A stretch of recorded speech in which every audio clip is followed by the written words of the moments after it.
os que nos visitam, ou pode ser também membro da igreja, quem nunca leu esse livro e vai ler, e quer ler? Quem nunca leu e quer ler? Eu quero. Eu tenho 3 aqui. Eu quero um para me dar um para Então vamos fazer o seguinte. Pode buscar. Quem nunca leu, ainda existe esperança? Eu tenho 3 agora, mas quem quiser depois, Cláudio, vamos fazer o seguinte, Manelinho, Cláudio, tem mais alguém? Eu vou fazer o seguinte, eu vou te entregar esse e à tarde vocês pegam comigo, eu trago mais, tá bom? Quer também? Tá, então à tarde. Mas à tarde também eu vou trazer um presente para o pastor Irineu, que é uma camisa da Rádio Novo Tempo. Aí a gente vê como é que a gente faz. Aí o profeta se vira aí. E eu vou trazer uma outra coisa. Eu vou trazer pelo menos uns 2 livros do Espírito de Profecia. Porque se o povo não lê, se nós não lermos o Espírito de Profecia, a Bíblia diz que não havendo profecia, o povo faz o quê? Se corrompe. Então é bom que você leia o Espírito de Profecia, que você tenha. Mas não é só ter. Não adianta ter lá na sua casa se você não ler. Entendeu? Ó, um exemplo assim, use esse meu aqui, ó. Coitado. Entenderam? Use. É bom que você use e compre outro. Mas que você faça uso dele. Não adianta ficar lá na prateleira, porque na prateleira não vai te dar conhecimento, não vai te levar a conhecimento que Deus quer que você tenha. Hoje pela manhã eu queria que vocês me ajudassem a montar um quebra-cabeça aqui. Não vai ser nada teológico, até porque nós temos várias visitas hoje de manhã e eu queria entender a Bíblia. Eu queria que vocês me ajudassem. Quem quiser uma coisa mais profunda, quiser tirar uma dúvida mais profunda, eu vou fazer o seguinte. Hoje à tarde nós estamos aqui das 3 até as 6 horas. São 3 horas de programa à tarde. Você pode fazer a sua pergunta, entrega para o profeta, ou vem à tarde, escreve, me dá na hora, ou faz a pergunta na hora. É bom a gente saber as perguntas antes, só para a gente ter uma linha, para a gente já ir respondendo tudo. Porque à tarde vai ser blocos assim, a gente fala de um assunto, abre para a pergunta. Fala de um assunto, abre para a pergunta. Todas as perguntas e todas as falas serão sobre a Trindade. Ou, como eu gosto de falar, a doutrina bíblica da Trindade. Porque Trindade, irmãos, tem um monte de ideias sobre Trindade. Tem um monte de coisa por aí. Quando se fala sobre divindade e Trindade, tem um monte de ideias. Por exemplo, a Igreja Católica tem a doutrina da Trindade. Você acha que ela é igual à da Igreja Adventista? Quem acha que a doutrina da Trindade da Igreja Católica é igual à da Adventista? Levanta a mão. Uma pessoa, 2, 3. Quem acha que o batismo da Igreja Católica é igual ao da Igreja Adventista? Então eu vou te dizer o seguinte. Da mesma forma que o batismo é totalmente diferente, a Trindade também. Só fala que os dois, que a Igreja Adventista com a Igreja Católica, que os dois são iguais, quem nunca estudou a doutrina dos dois, porque é totalmente diferente, tá? E aí a gente precisa conhecer os dois. Só porque fala batismo ou Trindade, não quer dizer nada, tá? Então muito cuidado quando as pessoas falarem que é igual. Vou pôr algumas diferenças e algumas coisas iguais. O que é igual no batismo da Igreja Adventista com a Igreja Católica? Não, o que é igual? Igual. O que é igual? O batismo nosso e deles? Pai, Filho e Espírito Santo? Também. Uma coisa é igual. Outra coisa, os dois creem que o batismo é essencial. Agora vamos ver as diferenças rapidamente. Qual é a diferença do batismo da Igreja Adventista para a Igreja Católica? Só tem uma coisa aí. A Igreja Católica também pode batizar por imersão. Ok? A Igreja Católica, ela batiza por aspersão, mas em alguns casos também eles vão aos rios e batizam as pessoas no rio, mergulhando a pessoa inteira. Então, muito cuidado ao você falar que a Igreja Católica só batiza, não é assim não. Por isso que a gente tem que conhecer para depois falar. Foi uma fala, eu acho que foi alguém aqui da igreja que falou isso hoje. Foi o... Esqueci o nome dele. Isso. O Manuel falou hoje. Muitas pessoas querem falar, mas não estudam o assunto para falar. Não foi isso que você disse? Então, a gente tem que estudar. E a Trindade? A única coisa igual, irmãos, é falar que tem Pai, Filho e Espírito Santo. Porque o restante é totalmente diferente. Eles dizem, por exemplo, que Deus não pode tocar no ser humano. Que Deus não pode conversar com o ser humano. Porque para eles, o ser humano tem um corpo, que é mau, e uma alma, que é o quê? Boa. Por que as pessoas da Igreja Católica, ou os monges, os padres, eles usam aquelas coisas de bater no corpo? Hein? Para quê? Porque o corpo é mau e a alma é boa. Então, quando eles batem e flagelam o corpo, eles estão dando mais atenção à alma. Então, eles pensam de uma forma totalmente diferente da gente. O nosso Deus interage com o ser humano, conversa com o ser humano. Mas isso daqui a gente fica... Quem quiser saber mais, entra no site, que lá tem um vídeo explicando sobre isso. Hoje o tema não é esse. Eu só coloquei isso daqui para que a gente possa se alertar quando alguém fala bem assim: a Igreja Adventista copiou a doutrina da Católica. Mentira, a Igreja Adventista construiu a doutrina da Trindade. Não é da Igreja Católica. Os nossos, vamos dizer assim, os pioneiros, eles não aceitaram a doutrina católica. Por isso montaram uma igreja e uma doutrina da Trindade. Mas vamos continuar. Eu queria agora que vocês me ajudassem. Eu quero saber o que é o Evangelho. Qual é o Evangelho eterno? Não fala aqui, lá nas 3 mensagens angélicas, que os anjos estão com o Evangelho eterno? Sim ou não? Nós não temos que pregar o Evangelho eterno? Qual é o Evangelho eterno então? Primeiro, o que Deus fez lá em Gênesis, no início? Alguém já falou. Ele é o quê? Negócio.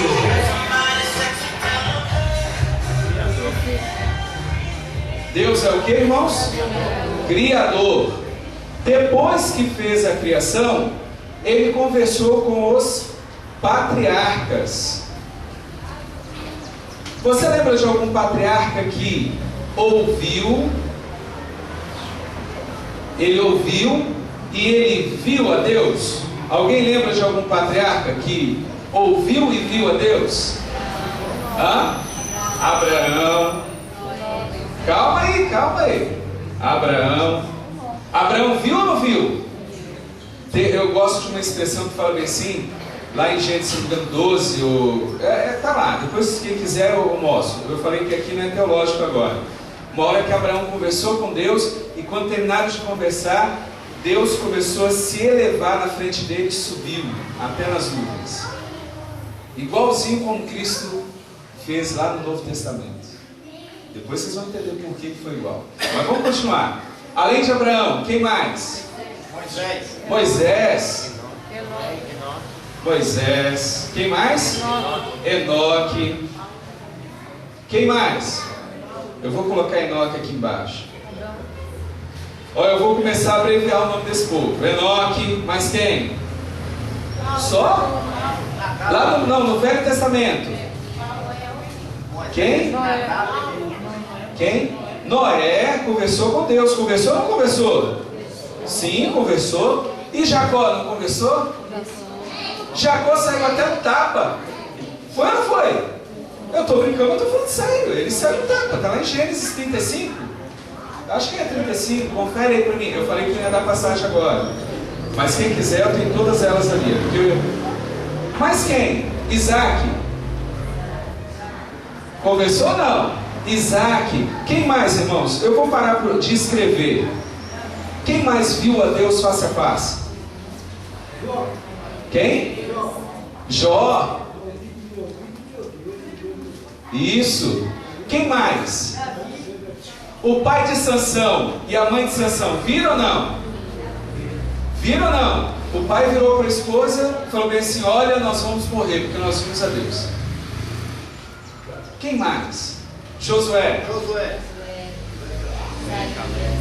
Ó, agora vamos para os profetas. Aqui foi para patriarcas. Vamos para os profetas agora. Oi? Profetas. Pode falar. Isaías é um caso excepcional. Ele viu, contemplou o trono, né? Quem mais? Daniel, aí ó. Ih, aí vai longe. Uma pergunta agora. Uma pergunta. Além dele falar e ser visto, perdão, vou colocar assim. Terceiro ponto. No Velho Testamento foi dada uma promessa. Que promessa é essa? Isaías, capítulo 6. Vamos pegar o livro de Isaías, esse eu quero ler.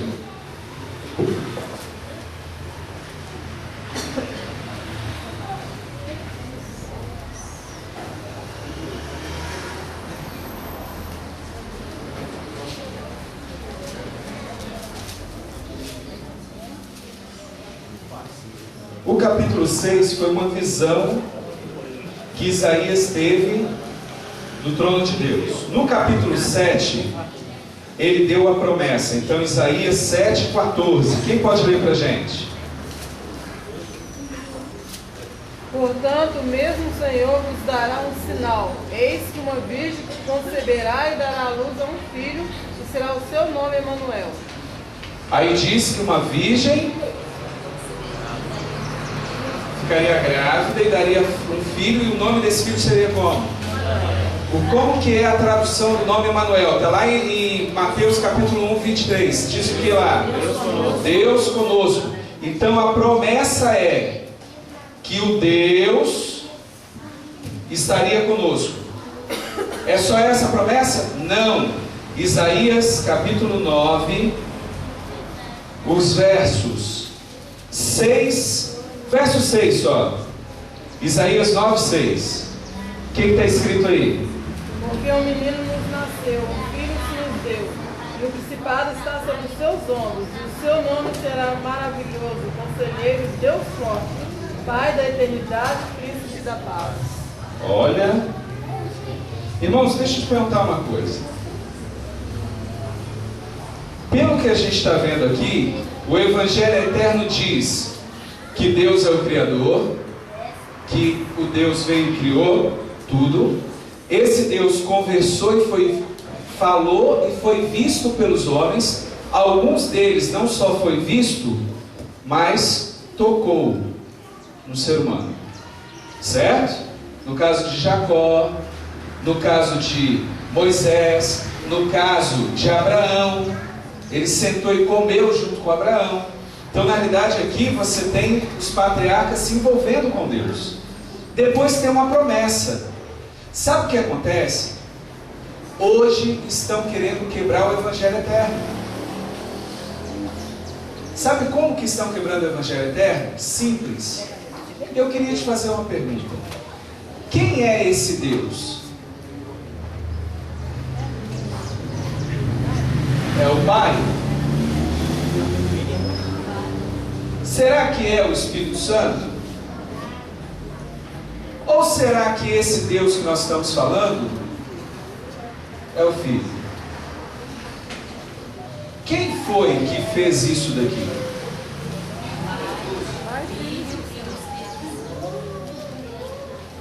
Sabe qual é o nosso problema? Nós não sabemos na certeza quem foi. Mas não é porque a Bíblia não revelou. A Bíblia revelou, está claro na Bíblia. O problema é que o povo de Deus perece por quê? Não é porque o conhecimento não existe. É porque o problema está no povo e não em Deus. Não é nas doutrinas. mas é o povo que esquece de estudar. Vamos ver o que acontece aqui? O Velho Testamento, ele é a base para qual outro testamento? O Novo. E ontem nós estudamos o livro de João, Evangelho de João. E aqui tem todas as respostas para a gente saber quem é o Criador, quem é que conversou com os patriarcas e quem deu a promessa. Vamos ver então? João capítulo 5. João capítulo 5.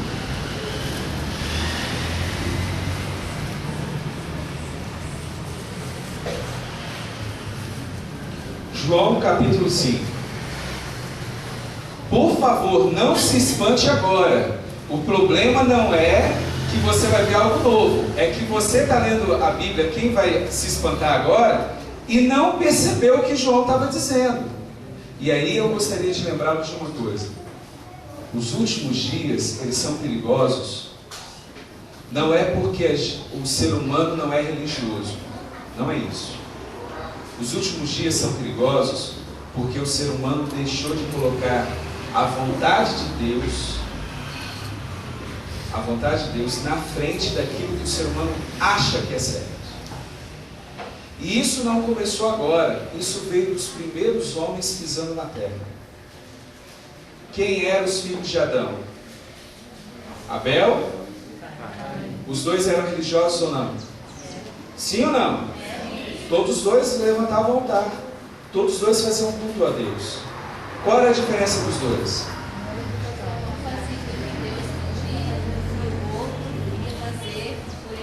Deus virou para eles, depois da criação, virou para eles e falou para Adão e para os seus filhos: vocês vão lá e quando vocês forem fazer o altar para mim, vocês têm que matar o que sobre o altar?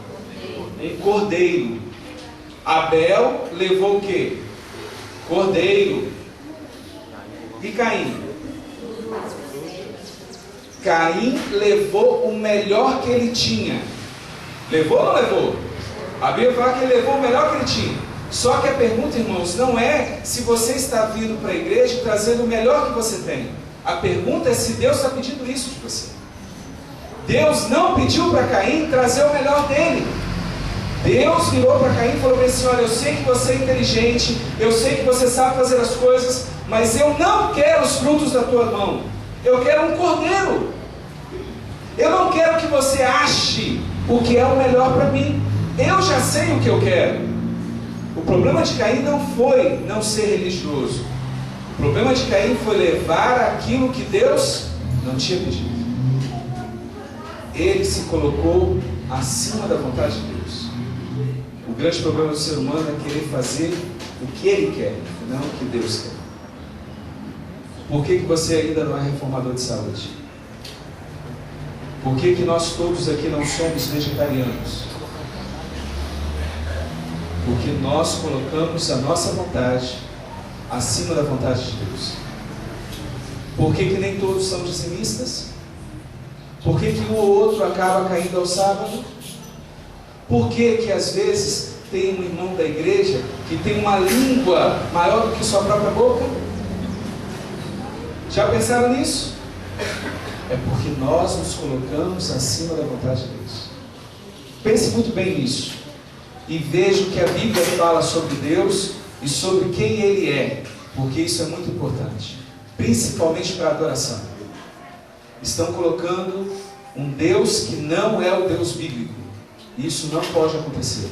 E você deve estudar para poder dar a mensagem dos últimos dias. Porque Deus colocou você, me colocou na igreja que está cumprindo para ser o remanescente fiel. E se a igreja não está sendo remanescente fiel, é porque eu e você estamos deixando a desejar. Não porque a igreja deixou os seus conselhos, mas porque eu e você ainda não estamos cumprindo esses conselhos na minha vida, na sua vida. Vamos continuar? O que diz em João 5?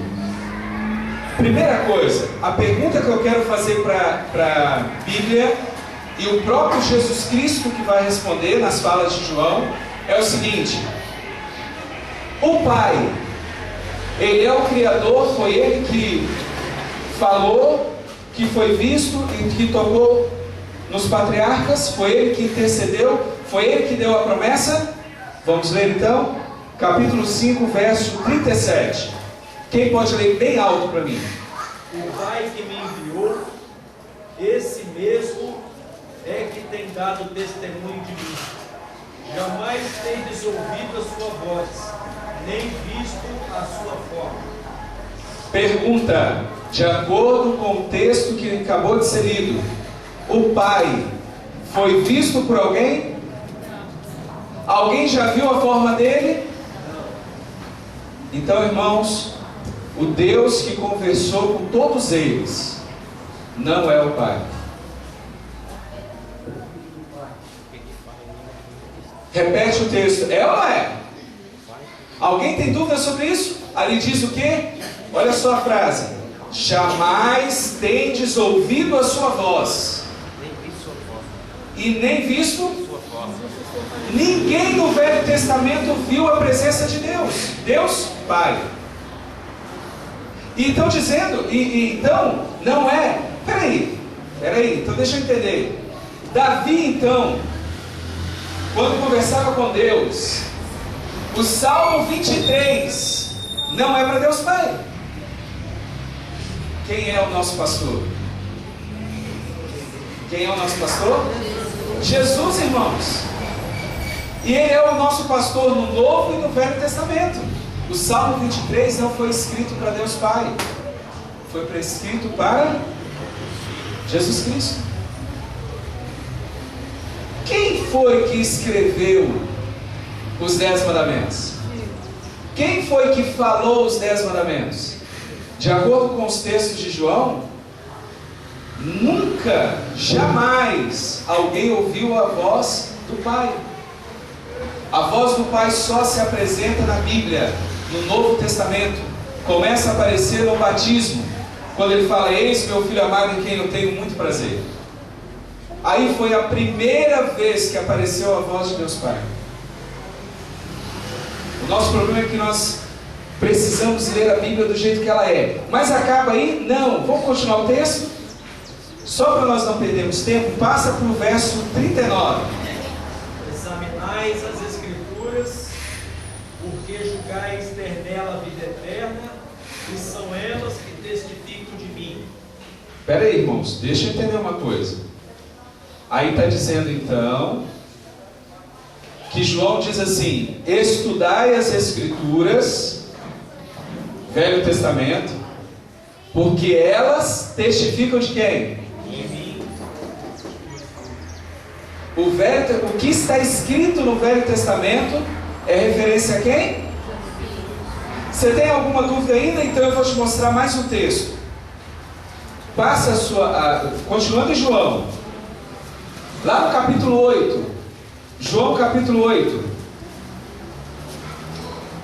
no verso 58, Jesus Cristo disse um nome. Quem era Jesus Cristo no Velho Testamento? Quem pode ler para mim? Disse-lhes Jesus: em verdade vos digo que antes que Abraão existisse, eu sou. Irmãos, quem é o grande eu sou? Jesus. Mas quem é o grande eu sou no Velho Testamento? Êxodo 3 chamou Moisés. Foi ou não foi? Chamou Moisés e falou bem assim: vem andar comigo. Chamou Moisés e falou bem assim: você vai lá tirar o povo de Israel. Vem comigo agora porque você vai libertar o povo de Israel do Egito. E ele carregou, e depois quando chegou no Sinai, ele chamou Moisés e ele escreveu nas tábuas da lei. Quem é o Deus Criador? Ainda não vimos. Vamos ver? Para a gente poder fechar tudo isso. Quem é o Deus Criador? O que Colossenses diz sobre isso? O que João diz sobre isso? Vamos ver primeiro João, que a gente está em João, né? Vamos ver João lá no capítulo 1. João capítulo 1. Quem é o Criador? Verso: no princípio o verbo estava com Deus. Vamos pegar uma pessoa para ler. Quem lê? O verso 1, 2 e 3. Pode ler. Bem alto. Pode ler, pode ler. Pode ler bem alto. Pode Vai lá. Voz de locutor aí. Vai lá. João capítulo 1, versos de 1 a 3. No princípio era o verbo, e o verbo estava com Deus, e o verbo era Deus. Só um minutinho. O verbo era quem? Deus. Deus. Não fala o semideus, o ser criado. Não. Deus. O verbo era Deus. Quem é esse verbo? Jesus. Mas continua. Ele estava no princípio com Deus. Todas as coisas foram feitas por intermédio dele, e sem ele, nada do que foi feito se fez. A vida estava nele, e a vida era a luz dos homens. Apareceu... Não, tá bom. Quem é o Criador? É o Filho. Vou mudar até essa palavra Filho, porque essa palavra Filho é só usada no Novo Testamento. Eu vou colocar a palavra Jesus, ou Cristo. Então deixa eu apagar aqui.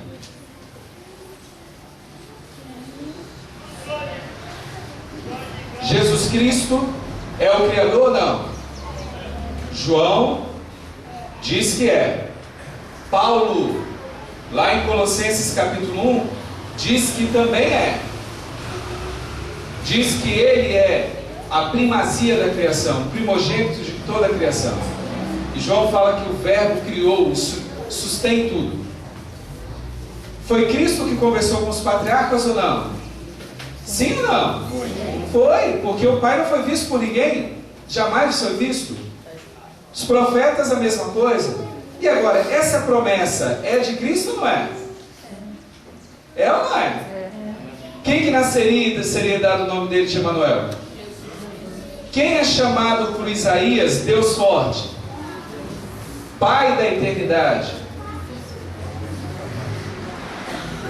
Sabe o que nós temos aqui? Nós temos o Evangelho sendo pregado, dizendo que agora sim nós temos o Evangelho, que o Deus Criador, que conversou com o ser humano, que deu as leis, que permaneceu com o ser humano, sustentando o ser humano no decorrer da história, fez uma promessa que nasceria como carne e morreria pelo ser humano. Esse Deus que veio aqui, irmãos, eu escuto isso há quase 20 anos, quando entrei nessa igreja. Uma criatura poderia tomar lugar e preencher a brecha que foi feita pelo pecado? Sim ou não? Alguém tem dúvida disso? Então Jesus, para morrer na cruz do Calvário, ele tinha que ser quem? Deus. Ele tinha que ser o Criador. Podia ser criatura? Podia ser gerado? Não. Só Deus poderia morrer para salvar e resgatar o homem. Sabe o que isso me diz? Que esse amor eu não consigo compreender. Que esse é o Evangelho eterno. Que Deus é Criador. Que Deus conversou com o ser humano. Esteve com o ser humano. Tocou no ser humano. Falou com o ser humano. Ouviu o ser humano. E Ele, como diz Paulo, não tendo usurpação, ser Deus, se tornou ser humano. E uniu as duas naturezas para que pudesse salvar o homem. E pudesse dar o direito de eu e você estarmos aqui hoje. Agora, irmãos, eu queria te fazer uma pergunta. Primeiro, tem alguma pergunta sobre isso? Alguma dúvida? Tem alguém que ainda não... Sim, eu dou outra passagem, mostro uma outra forma. Mas eu queria que a gente entendesse isso. O Deus... Capítulo 1, é porque como eu não tenho tanta facilidade para decorar as coisas, eu criei um mecanismo na minha própria mente. Eu não consigo decorar versículo e capítulo. Então o que eu faço? Eu decoro o nome do livro e o capítulo. Aí eu leio, abro o capítulo e minha Bíblia, ela é um pouquinho marcada, entendeu? E aí eu acho que eu quero. Então, Colossenses capítulo 1, a partir do verso 15. Este é a imagem do Deus invisível, o primogênito de toda a criação. À tarde nós vamos falar sobre primogênito. Primogênito não necessariamente é o primeiro ser criado, tá? Davi foi considerado o primogênito de Deus. Em que Davi era primogênito? Pararam para pensar nisso? Salmo fala que Davi é o primogênito de Deus. Davi foi o primeiro filho dos seus pais? Ele era o quê? Era o mais moço, então ele não era primogênito. Aí alguns vão falar, não, mas ele era rei. Peraí, quem foi o primeiro rei de Israel? Hein? Saul. Davi também não foi o primeiro. Mas ele tinha primogenitura, ele tinha primazia entre os reis. Você pode ver que depois de Davi, todos os outros reis faziam referência a Davi. Ele era o mais importante. Certo? Então ele não era o primeiro, era o mais importante. E aqui diz assim, ó: pois nele, Jesus Cristo, foram criadas todas as coisas dos céus e na terra, as coisas visíveis e invisíveis, até os anjos foram criados por Jesus. Aí depois você pode ler com calma em casa a partir do verso 15. Ok? Então Jesus é o Criador, Jesus conversou com os patriarcas e ele foi dado a promessa e ele nasceu para resgatar o ser humano. Tem outra pergunta sobre isso? Eu quero ir à frente, mas eu só posso ir à frente se isso ficar claro na sua mente. Esse é o Evangelho pregado por João. Que o Deus do Velho Testamento, o Deus que abriu o Mar Vermelho, nasceu como criança. Mas será que isso está escrito?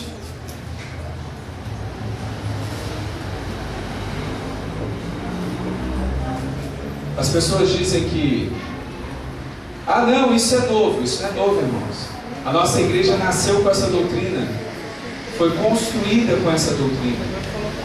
Ela foi caminhando nos primeiros 50 anos de igreja, formando as doutrinas da igreja. E essa doutrina foi formada durante os primeiros 50 anos. Querem ver o que Ellen White diz sobre isso ou não? Será que ela concorda com isso ou não? Quem quer ler para mim? Patriarcas e Profetas, página 366. Quem pode vir aqui ler? Olha lá, o locutor já está lá. Deixa ele lá, ele já levantou primeiro. Tá bom? Aí você lê depois. Vem para cá.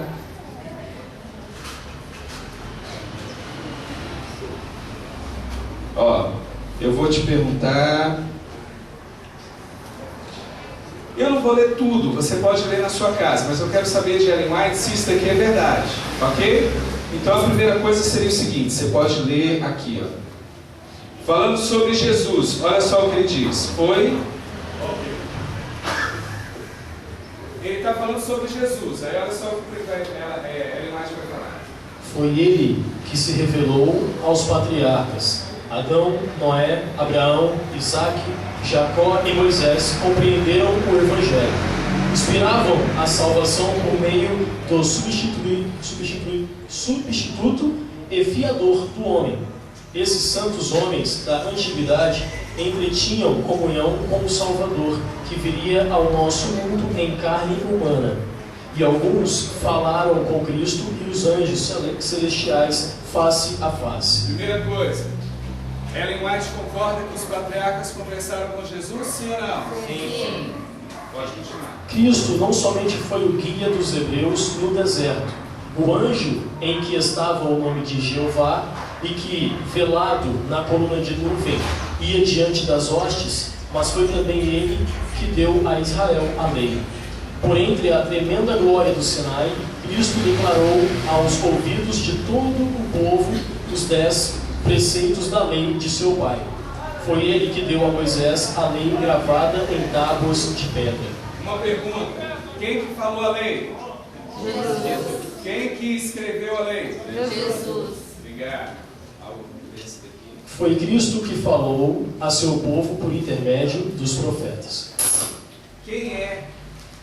Qual é a voz Qual é a voz agora que fala em todo o Velho Testamento? É a voz de Cristo que nos fala através do Velho Testamento. O testemunho de Jesus é o espírito de profecia. Se nós formos ler mais, ela tem um capítulo inteiro só falando sobre isso. Que quem atuou no Velho Testamento é essa pessoa aqui. É esse ser aqui. Esse ser chamado Cristo, ou esse ser chamado Eu Sou, ou esse ser que é Deus, é o Verbo. Esse ser fez uma coisa interessante. Obrigado. Esse ser me convidou e te convidou para pregar o Evangelho. Sim ou não? Sim. Sim. Irmãos, agora nós temos uma preocupação. Esse Evangelho é chamado para que nós possamos viver por ele.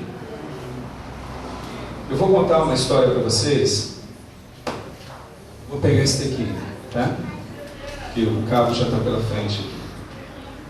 Esse Evangelho é o que você e eu precisamos pregar. E aí tem uma pergunta: será que nós vamos pregar o Evangelho que Cristo nos deu, ou que os homens estão inventando? Cristo é Deus ou um ser criado? Quem é o Pai no Velho Testamento? Quem é o Pai do Velho Testamento? Quem é o Deus que é clamado lá nos Salmos? Estão entendendo a dimensão que toma quando a gente pega o Salmo 23 e começa a perceber que aquele salmo foi direcionado para Cristo Jesus? Sabe por quê, irmãos?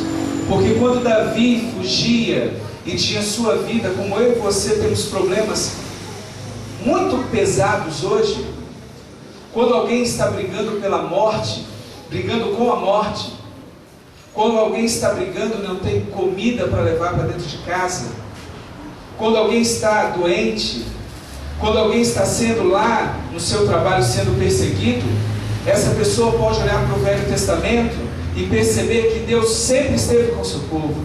Deus nunca abandonou o seu povo. Por isso que Cristo falou bem assim: até acabar tudo, eu vou estar com vocês.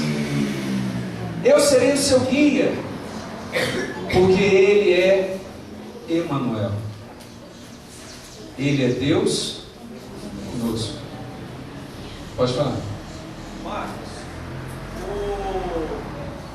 o irmão Ideobrando, o irmão Wagner e o irmão Chalegre, eles já pregaram aqui, são amigos nossos, só que nós estamos sabendo que eles estão pregando um entendimento que não é isso aí. Você poderia dizer agora, ou tem que ser à tarde, o que é que eles estão pregando? Eu nem preciso falar o que eles falam. Você pode fazer o seguinte: vá à internet e tem os vídeos que eles fizeram. Não o irmão Ideobrando, não. O irmão Ideobrando pegou há uns 2 meses atrás, se não me engano. Ele está pegando agora. Mas o Chalegre, por exemplo, criou um vídeo junto com o Wagner, que já foi subido da igreja, eu acho que há alguns anos, lá de Boa Vista. Eu fui até Boa Vista na época, nós ficamos lá durante uns 4 meses, 2 vezes isso, para falar toda a criação da igreja. E na realidade é o seguinte: eles falam que Jesus Cristo, Ele não é Deus, que Ele é um ser gerado, que Ele não pode ser o Deus do Velho Testamento. E aqui entra que nós estamos olhando que, por exemplo, uma pergunta simples, e eu não consigo entender, irmãos, a fala deles. Por exemplo, Jesus Cristo é um ser criado. Se Ele é criado, como é que Ele pode ser chamado de Pai da eternidade? Porque se Ele foi gerado por Deus em algum momento, então tinha um momento que Cristo não existia. E como Deus pode falar bem assim, Ele é o Pai da eternidade? Como Jesus Cristo pode ser o Pai da eternidade, se Ele não é eterno? Se teve algum período lá na história que Ele não existia. Eu não consigo entender isso. Não entra na minha cabeça isso. Se Ele é Pai da eternidade, significa que Ele é eterno, sempre foi. E sabe de uma coisa? A Bíblia fala que esse Deus do Velho Testamento não muda, porque Ele é mesmo ontem, hoje. Só tem uma forma de dizer que Jesus não é Deus: se eu rasgar algumas partes da Bíblia, se eu rasgar algumas partes dos testemunhos. Irmãos, eu usei uma frase ontem, eu vou usar de novo: o diabo não precisa tirar você da igreja, ele só precisa colocar dúvida na sua cabeça. Ele já acabou com você, porque uma pessoa com dúvida não prega mais o Evangelho. Sabe o que uma pessoa, já deixa eu falar, sabe o que uma pessoa com dúvida faz? Sabe o que é? Vou mostrar para vocês. Essa mensagem, ela não está sendo, as pessoas falam, começou agora. Mentira, irmãos. O apóstolo João já brigava contra isso. No tempo de João, vou mostrar para vocês depois. No tempo de João já tinha isso, falando que o Deus do Velho Testamento não nasceu em carne. Lá eram os chamados arianos. Isso é mais antigo do que tudo. Aqui no Espírito Santo essa mensagem já tem quase 10 anos. Tem quase 10 anos que a gente prega sobre Deus. E já fui para a Serra em vários lugares. Aí é novo. Novo não é novo. Novo para ele. Novo para quem ouviu. Alguém perguntou? Vai. O problema é que muitas vezes as pessoas ouvem a dúvida da serpente, né? Quando ela lançou lá no canto do Éden, ela fez uma pergunta. Tem uma frase. Sempre fazendo a mesma pergunta. Tem uma frase que eu gosto de usar, que é a seguinte: você que veio para a igreja, você não precisa entender o dragão, você só precisa conhecer o cordeiro. Não é verdade? Para que eu vou querer saber quem é o dragão? Deixa ele para lá. Você quer ver uma outra? Irmãos, é difícil ou não é vir aqui para a igreja? Olha, eu deixei de tomar decisões eu deixei de ganhar dinheiro por não trabalhar no sábado. Para mim foi pesado tomar a decisão na época. Hoje não é. Eu já fui, por exemplo, ano passado, recente agora, em julho, fui fazer uma pós-graduação e o professor o mestre em psicologia entrou na sala e começou a falar que é normal e que é saudável ser homossexual. E 20 minutos da aula dele eu tive que interromper e falar que não era. Aquele professor não gostou muito de mim. Mas eu não podia ele falar algumas coisas e eu dei os argumentos. Eu falei, olha, eu respeito os homossexuais. Eu posso trabalhar com o homossexual. E eu acho que o homossexual tem direito de dizer que ele tem que ter cidadania, que ele tem que ser feliz, que eu tenho que respeitá-lo. Irmãos, eu tenho que respeitar o homossexual porque ele é um ser humano. Deus deu o livre-arbítrio para ele escolher. Agora, eles não podem tirar o meu direito de dizer que o homossexualismo não é saudável. Eles não podem tirar o meu direito de educar os meus filhos, a minha igreja, na maneira como a Bíblia está escrita. Liberdade religiosa é para todos, para pregar o que acha certo. E quem vai tomar, cada um toma decisão. Se alguém aqui estiver aqui e quiser levantar e falar, olha, esse negócio de trindade não existe, tudo bem, é um direito que ele tem. Mas eu não posso impor a minha opinião sobre os outros. Eu tenho que dar liberdade de escolher. E não, irmãos, como eu já ouvi, que quem não acredita que a igreja adventista se apostatou não conhece a verdade. Essa pessoa não está na minha casa. Essa pessoa não sabe o quanto eu já li. E ela não tem o direito de me julgar. As pessoas estão julgando. Você já pensou? Nós somos milhares de adventistas no Espírito Santo. E uns poucos de 5, 6 estão dizendo que todos esses milhares não estudam a Bíblia. Essa pessoa não está comigo. Essa pessoa não sabe o que eu conheço da Bíblia e do Espírito de Profecia. Como que essa pessoa vai dizer que eu não estudo, que eu não conheço? Ela pode falar que a verdade dela é assim. Eu estou pregando aquilo que eu conheci. Se ela tem outra verdade, ela prega aquilo. E as pessoas decidam o que é o certo e o errado. Cristo não pressionou ninguém falando, me siga. Não. Cristo falou que esse não é por força, nem por violência. Ou seja, eu não posso coagir. Falar, irmã, você tem que acreditar. Não. Eu prego, e aí não é por força, não violência, mas pelo meu. Aí ela vai ouvir a voz de Deus e vai ver se isso é verdade ou não. E se ela achar que isso é verdade, ela começa a pregar. Pode falar, João. O Espírito de Profecia diz que os nossos maiores inimigos serão os da nossa própria casa. E está dando para entender aí que eles estão procurando entender uma coisa, criar uma coisa em cima de um assunto que não tem como. E no final vai dar a mesma coisa. Seria isso uma rebelião? E o que é que nós podemos fazer por esses irmãos nossos? O que é que você acha? 1 João capítulo 4, abre aí a sua Bíblia. Esse assunto é muito sério. Irmãos, eu vou dizer uma coisa para vocês. Eu respeito muito as pessoas que foram citadas. O Vaguinho, eu gosto do Vaguinho. Eu recebo e-mail dele até hoje. Toda vez que ele lança alguma coisa, ele manda um e-mail para mim. Na igreja de Boa Vista, eu fui totalmente contra a ideia dele. 1 João, capítulo 4. O Vaguinho é uma pessoa sensacional. E eu sinto muita dó, muito pesar dele ter saído da igreja. O Chalegre, eu já vi ele cantar na igreja, pregar na igreja. E agora ele se decidiu sair. É uma decisão dele. E o Delbrando foi o meu pai da fé como diácono. Eu aprendi a ser diácono na igreja adventista, ter zelo pela igreja com o irmão Delbrando. Eu fui diácono, aprendiz dele. Ele me ensinou.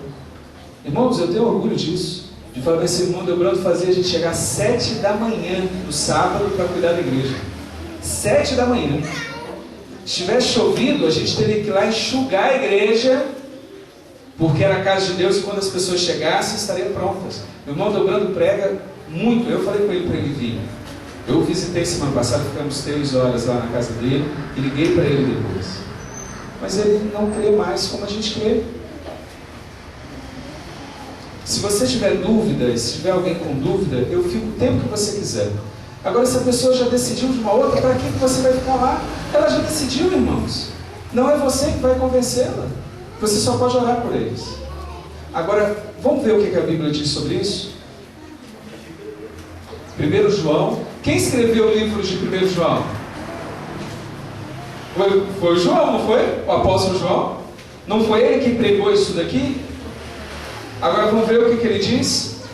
Depois que ele fez o evangelho, as pessoas começaram a falar que o que ele pregava de evangelho não estava certo. E olha só o que ele diz. 1 João 4, verso 1 e verso 2. O que está escrito aí? Amados, não deis crédito a qualquer espírito. Antes, provai os espíritos se procedem de Deus. Porque muitos falsos profetas têm saído pelo mundo afora. Nisto reconheceis o Espírito de Deus. Todo espírito que confessa que Jesus Cristo vem em carne é de Deus. Todo espírito que confessa que esse Deus nasceu em carne. Vamos ver se é isso? Vira a página.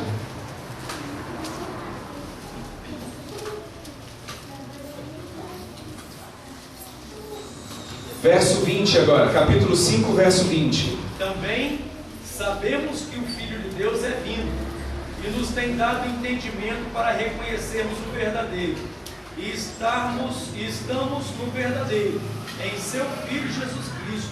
Esse é o verdadeiro Deus e a vida eterna. Irmãos, eu vou pedir para ler de novo o final disso. O que João fala que Jesus é? Este é o verdadeiro Deus e a vida eterna. Escutaram ou não? Tem alguém que não conseguiu enxergar? João diz o quê? Que Jesus é o quê? Verdadeiro Deus. E Ele é? Ele, quando ressuscitou a Lázaro, Ele disse: eu sou a ressurreição e a vida. Eu sou. João está pregando sobre Deus que nasceu como humano, o Verbo que se tornou carne. E aquele que diz que o Deus do Velho Testamento não nasceu como carne, que não é divino e humano, esse não procede de Deus. E sabe o que ele fala mais? Aqui eu gostaria que você tomasse muito cuidado com o que nós vamos ler. Muito cuidado. Vira segundo o Evangelho de João. Ele escreveu o Evangelho mostrando que Jesus era Deus. Aí começaram a vir as pessoas pregando que Jesus não era Deus. Aí ele escreveu a primeira carta. Essa carta adiantou? Não. Aí ele escreveu a terceira carta, seria a segunda carta, certo? Que o Evangelho é a primeira e 2 cartas seguidas. É a terceira vez que ele escreve. João, aí agora não tem, só tem um capítulo, né? Então é João, versículo 7. Quem pode ler? Pois por causa do nome foi que saíram, nada recebendo dos gentios. Não. João, segundo João, versículo 7. Está certo. Porque muitos enganadores têm saído pelo mundo afora, os quais não confessam Jesus Cristo vindo em carne. Assim é o enganador e o anticristo. Quem prega contra esse evangelho é quem? É o enganador. Por isso que as pessoas que saem da nossa igreja ainda continuam batendo no peito dizendo que são adventistas do sétimo dia. Por exemplo, eu não consigo entender. A pessoa sai da igreja, vai se batizar numa outra igreja, que é a igreja adventista, movimento histórico, uma coisa assim. Porque, irmãos, nós não temos só a igreja adventista do sétimo dia. Nós já temos várias igrejas, pessoas que saíram da gente e começaram a fazer reformas. E estão lá. E da reforma que eles iam fazer, já nasceu outra reforma deles. É uma reforma, depois outra reforma. Mas a igreja de Deus, ele continua. A igreja da reforma, por exemplo, que tem uma em Vitória e aqui em Vila Velha, esse movimento da reforma ele já se reformou já. Aí você tem a igreja adventista da promessa, que é aqueles que aceitam o Espírito Santo com dom de línguas, curas. Eles são iguais à igreja pentecostal. Agora tem a igreja adventista que é desse dos históricos. Mas não são igreja adventista, aí vai lá se batizar em nome de Jesus. Só. Igreja adventista remanescente. Tem um monte. Aí entra uma questão. Se eu fui lá e me batizei naquela outra igreja, eu deixei de ser membro dessa. Mas a Bíblia fala que as pessoas que estão pregando contra esse evangelho, elas usariam engano. E você já percebeu que todo mundo que sai da igreja volta para o povo adventista dizendo assim: não, eu sou adventista do sétimo dia. Isso é mentira. Adventista do sétimo dia crê na Trindade. Fez um voto batismal crendo na Trindade. Quebrou o voto quando deixou de crer. Eu estava conversando com um rapaz que tinha saído da igreja também para pertencer a essa outra. Ele disse que a ordem lá é permanecer aqui e tentar fazer cabeça de outras pessoas a seguir a mesma doutrina. Eu estive na casa de um amigo nosso, lá em Boa Vista. Nós ficamos com uma pessoa lá durante 3 horas. E o que mais me assustou foi uma expressão parecida com o que o senhor usou agora. Eu olhei nos olhos dessa pessoa e falei assim: mas você deixou de ser da igreja, você não crê mais na gente, então por que você não vai fazer uma outra igreja? E ele falou bem assim: aqui agora em Vila Velha as pessoas não abrem mais para me pregar, mas eu vou para o interior onde eu ajudei a montar a igreja, e eu vou em cada igreja que eu fui e vou pregar, porque eu quero que as pessoas saiam dela. E quando ele me falou isso, me gelou. E na época eu era regional jovem. E eu falei uma frase para ele. Eu falei para ele o seguinte: enquanto eu tiver forças e souber falar, eu sou seu amigo, mas dentro da igreja eu vou passar por você igual um trator. Sabe por quê, irmãos? Porque se ele continuar pregando dentro da igreja, sabe quem tem dúvida? Eu ia falar e não falei. Sabe, quando você tem dúvida, você não prega mais o Evangelho. Aí sabe o que você faz? A pessoa que tem dúvida faz assim: irmã, tem uma coisa que eu queria que você me respondesse. Como é que é isso, isso, isso? Aí eu vou no outro: irmã, como é que é isso, isso, isso? Irmã, como é que é isso? Ele já tem a resposta para ele, mas ele quer fazer a dúvida do outro. E aí as pessoas param para ver as dúvidas e não pregam o Evangelho. Agora João não para aí não, irmãos. Sabe o que João fala? Esse eu vou ler, tá bom? Esse eu vou ler, vocês acompanhem aí, por favor. Segunda Epístola de João, verso 10 e 11. É duro isso, hein? Se alguém vem ter convosco e não traz esta doutrina, que doutrina que ele está falando? Que Cristo era Deus e nasceu como homem, carne. Se alguém vier ter convosco e não traz essa doutrina, não o que, irmãos? Não recebais em casa, nem lhes deis Boas-vindas. boas-vindas, nem lhes deis as boas-vindas. Verso 11: porquanto aquele que lhe dá as boas-vindas faz o quê? Cúmplice das suas más ações. Sabe por quê? Porque se eu não estou pregando o Evangelho de Cristo, eu estou pregando o Evangelho do Anticristo. Se eu não estou na Bíblia, eu estou contra ela. Irmãos querem acabar com Jesus e acabar com o Espírito Santo. Interessante que João usa as expressões Pai, Filho e Espírito. Interessante que quando ele fala sobre testemunhos, ele fala a palavra, o Pai, a palavra e o Espírito dão testemunho sobre eles. É interessante que João está ali, sabe? Agora eu queria dizer uma coisa para vocês. E aqui eu vou encerrar. As perguntas, dúvidas, qualquer coisa pode trazer à tarde. E a gente vai dar a razão de como você poder combater essas coisas erradas. Não, sabe, irmãos, não é para você ir lá para discutir com eles. Porque você não deve perder tempo com isso. Você não foi chamado para ser advogado por ninguém. Eu não vim aqui para ser advogado. Eu vim aqui pregar o Evangelho. Se alguém discorda e alguém já tem outro Evangelho, que ele pregue o Evangelho para lá. Eu não vou perder tempo com ele. Porque eu não tenho que dar nem as boas-vindas para ele. Eu não tenho que recebê-lo na minha casa. Eu tenho que pregar esse Evangelho. Irmão, nós não conhecemos nem esse Evangelho. Como é que eu vou dar agora ouvidos a uma pessoa que, sabe, não tem? Eu vou contar uma experiência para vocês. Nessa experiência eu gostaria de fazer uma pergunta. Eu fiz 2 anos de teologia no IAN, na Bahia. E quando eu cheguei lá, eles me chamaram para ser um dos líderes espirituais do prédio dos rapazes.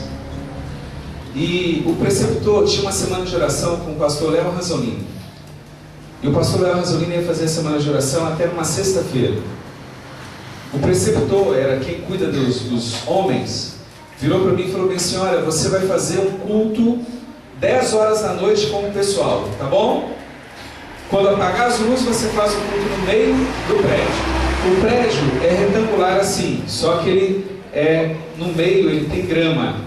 Na época, né? Não sei como é que está lá agora. É um retângulo. Era a construção assim, no meio grama. E eu fazia no meio daquela grama, juntava lá e fazia um culto. Eu vou te dizer uma coisa. Eu não queria fazer aquele culto. Não queria. E ele falou assim: não, faz porque é importante agora, semana de oração, as pessoas vão. Mas eu não queria pregar aquilo. Eu não queria ir para lá. Ninguém ia naquele culto. Ninguém gostava daquele negócio. 10 horas da noite, todo mundo querendo dormir para culto. E eu não tinha motivação nenhuma para aquilo. Mas mandaram, eu fiz, né? Primeiro dia, uns 4, 5 gatos pingados. No segundo dia, mesma coisa. E todo dia eu chegava para o preceptor e falava: preceptor, põe outra pessoa. Não sou eu, preceptor. Não sou eu não tenho perfil para isso. Eu faço qualquer outra coisa, mas me tira de lá. Chegou na terça-feira, o pastor Léo Ranzolini falou da missão que Deus nos dá e que nós devemos nos colocar em pé e fazermos a missão mesmo não acreditando nela, porque a dúvida não faz parte do homem de Deus. Aquilo foi uma pancada na minha força, desculpa a expressão. Tomei um soco assim mais. Eu saí do culto pensando assim: mas como? Eu não creio nesse negócio. Aí vinham as palavras do Léo Ranzolini dizendo assim: o homem de Deus não precisa crer na obra que Deus mandou fazer. Ele só tem que ir lá e obedecer. Ele tem que ir lá e fazer. Irmãos, aquilo foi um soco. Aí eu fui para lá, briguei com Deus, conversei com Deus. Falei: tá bom, então eu vou fazer. Sabe o que mais me chateava? É que quando eu ia nos quartos, e aí pessoal, vão para o culto, até irmãos adventistas viraram para mim e falaram assim: ah não, agora é o horário de tomar banho, só se eu puder ir só de toalha. E eles faziam isso só para rir de mim. E eu ficava vermelho, irmãos, vermelho. E eu ia responder o quê? Só que naquele dia que eu briguei com Deus, que eu recebi um soco no nariz de Deus, sabe o que eu fiz? Eu falei: Senhor, eu vou. Aí toda a porta que eu chegava, eu batia a porta e falava assim: olha, agora o senhor entra primeiro. Irmãos, quando eu entrei no primeiro quarto, veio a piadinha de um irmão adventista que era teologano: só se eu puder ir de... Irmãos, eu fiquei com uma raiva e soltei a frase assim: eu quero ver se você é homem mesmo para ir de toalha, agora eu quero ver se você vai. E quando eu disse isso, todo mundo do quarto olhou para ele e falou bem assim: ah, pulo. Um estava, eu não esqueço essa cena, um estava deitado já. Quando ele ouviu eu falar, ele deu um pulo, ele foi parar do meu lado. E ele: ah, eu também vou lá só para ver você de toalha, quero ver se você é homem. Irmãos, nessa daí começou a piada. E naquela noite, nós tínhamos mais de 30 pessoas no meio da praça do Prédio dos Rapazes para fazer o culto. Amém. Sabe o que aconteceu mais?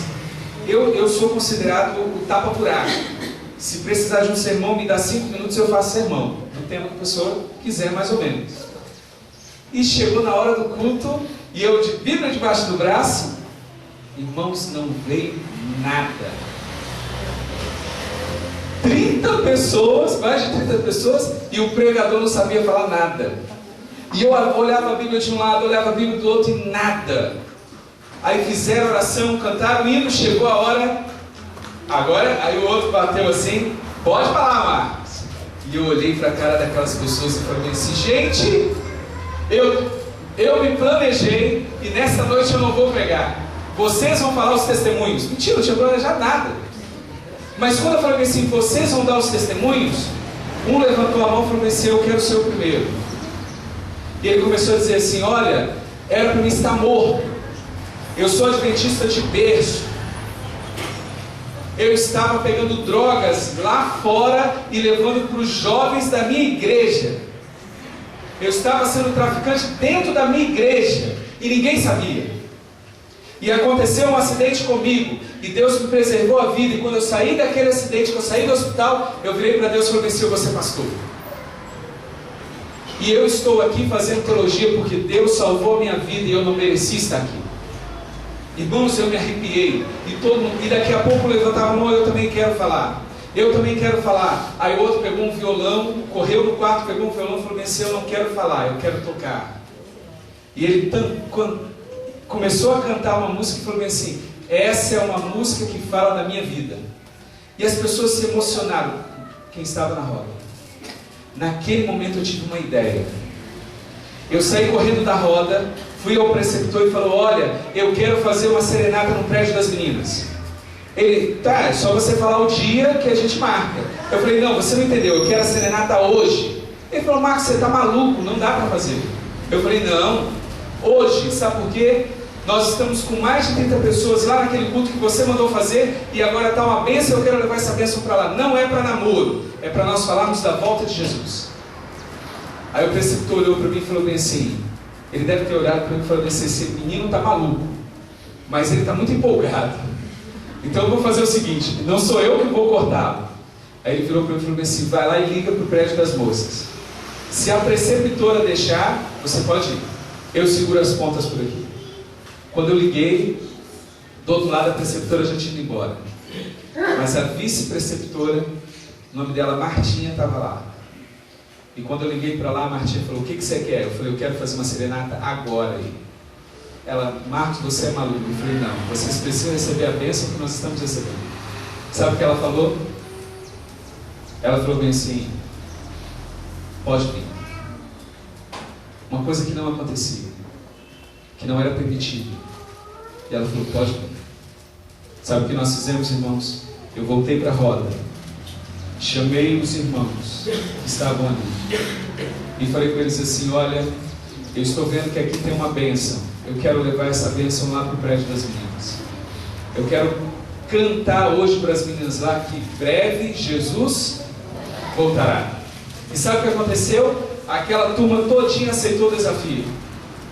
E nós nos unimos, ensaiamos até quase meia-noite e pouco. E aí, irmãos, nós ensaiamos baixinho ali. A lua desceu sobre nós, parecia que estava iluminando tudo. Não precisava de lanterna nem nada. Nós saímos dali e fomos para o prédio das moças. O prédio das moças também, como eu falei com vocês, é assim. Aqui na frente a administração e os quartos ao redor. Bêbado ao redor. Nós começamos a serenata aqui. Quando nós chegamos no meio do prédio, aqui, irmãos, as nuvens, veio nuvens escuras escondendo todo o céu. E começou uma chuva muito forte. O rapaz que tocava violão olhou para mim, eram dois que tocavam violão, um virou para mim e falou assim, e aí, nós vamos parar? E eu virei para ele e disse assim, não amigo, o violão é de vocês, vocês que mandam. Se vocês falarem que é para parar, nós vamos parar. Sabe o que eles falaram? Quem entrou na chuva é para se molhar. Irmãos, as meninas começaram a jogar lençol entre as frestas, assim a gente abriu os lençóis, mas com chuva muito forte, ele encharcava, daqui a pouco pingava mais dentro do lençol do que fora. E nós continuamos. Só que quando chegou no final daquele bloco, a chuva, como tinha vindo, foi embora. Olha, foi muito interessante. As meninas lá de dentro cantavam junto com a gente aqui de fora. E você via jovens que não eram da igreja se emocionando com aquilo que estava acontecendo. E as meninas corriam de um quarto para o outro, cantando junto com a gente. Algumas trancavam a porta do quarto porque o quarto já estava lotado e não tinha como mais. E nós paramos janela por janela, quarto por quarto. Nós demoramos mais de 1 hora para fazer a serenata. Nós cantávamos uma música em cada quarto. Nós saímos lá com a voz esgotada. Mas sabe o que aconteceu? Nos últimos 2 quartos, a emoção era tão grande de quem estava participando. Nós fizemos um círculo de oração. Demos as mãos. A lua voltou a brilhar muito forte sobre a gente. Era como Deus dizendo assim, eu estou de olho em vocês. Eu estou com vocês. Sabe o que aconteceu? Nós demos as mãos, nós oramos naquele local, invocamos o nome de Deus e pedimos para que Ele protegesse as pessoas que estavam ali. Acabou a serenata, nós voltamos para os nossos quartos. Na realidade, voltamos para o prédio. Os rapazes foram todos dormir e no meu coração ficava aquela coisa.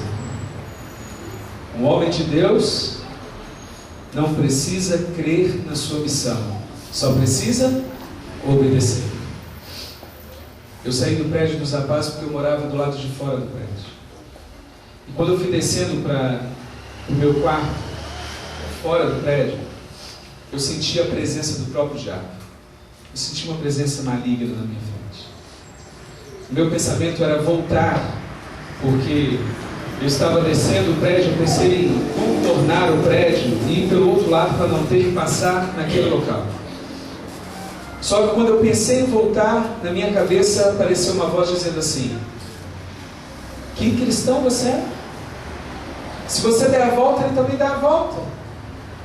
E veio na minha mente assim: você foi com mais de 30 jovens cantar e louvar o nome de Deus e agora você tem medo do diabo? Que cristão é você? Enfrenta-o! Você foi chamado para libertar e não para fugir.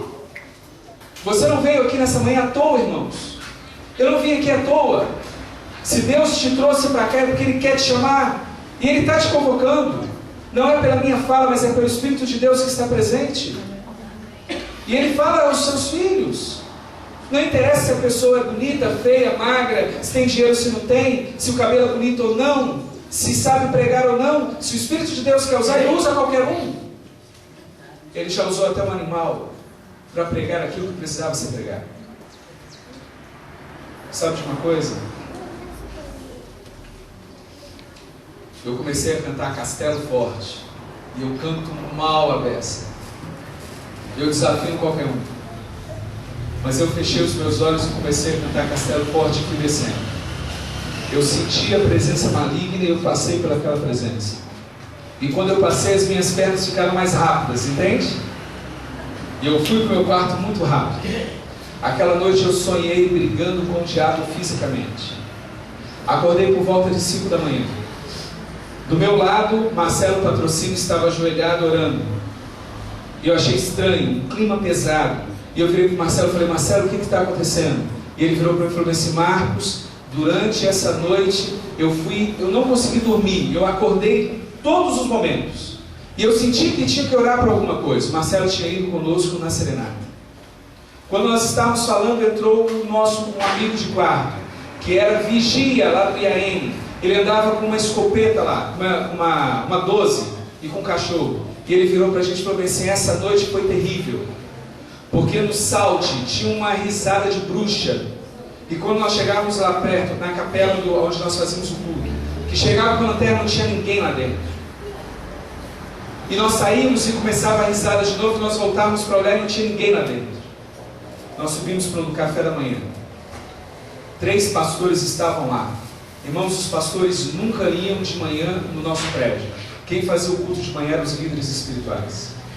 Sabe o que nós ficamos sabendo? Que 1 hora, quase 2 horas depois, que tinha terminado a serenata, exatamente no lugar que nós paramos e fizemos a corrente de oração, o diabo tomou o corpo de uma menina. E ela empurrava os biliches para lá e para cá. E ela foi tentar sair do quarto. E uma menina chamada Nájila parou na frente da porta. O diabo ia sair no corpo daquela menina, virou para Nájila e falou assim: sai da minha frente, senão eu vou matar você. Sabe qual foi a resposta de Nájila para o demônio? Foi a seguinte: antes de você tocar em mim, você tem que tocar nos anjos que estão atrás de mim.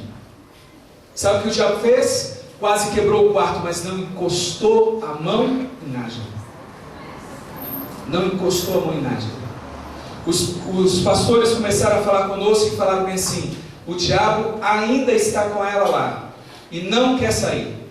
Irmãos, nós viemos aqui, falou para os nossos jovens, para todos os homens que estavam lá, adventistas e não adventistas: vão nos seus quartos e tirem tudo que vocês tiverem que não pertence a Deus e vamos queimar, para mostrar que nessa escola Deus tem a primazia. Sabe o que aconteceu? Sabe, eu me emocionei naquela manhã por uma coisa. Sabe quem foram os primeiros a ficar em pé?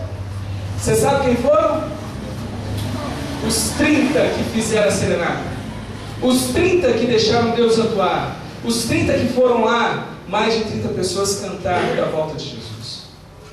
Sabe o que eu quero fazer um apelo para você agora nessa manhã? E aqui no céu? É que Deus te chama para ser homem e mulher de oração. Amém. Deus está te chamando hoje para você se posicionar. Você vai pregar o evangelho dele ou não? Você vai ser testemunha dele ou não? Irmãos, vocês têm muitos problemas aqui perto de vocês. Vocês vão ter pessoas usando drogas. E pode ser que alguém da sua família está envolvido com isso. Você vai ver furtos, assaltos. Qual é a decisão que você vai tomar? Pare de ficar olhando para os lados. Avance para a tua missão. Ah, Marcos, mas eu não sei fazer. Deus não está perguntando se você sabe fazer. Ele quer que você se levante e faça. Ele quer só que você se levante e vá. Ele não quer que você entenda. Ele quer que você obedeça. Ele não está te pedindo o seu melhor. Entende isso? Não é o seu melhor. É você. Eu vou pedir para colocar uma música que é o Rei Vem Vindo. Pode pôr? Falar com Deus você tem aí?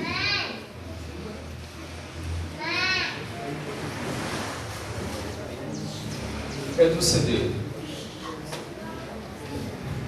Sabe o que eu vou pedir? Eu vou te pedir o seguinte, de uma forma bem racional.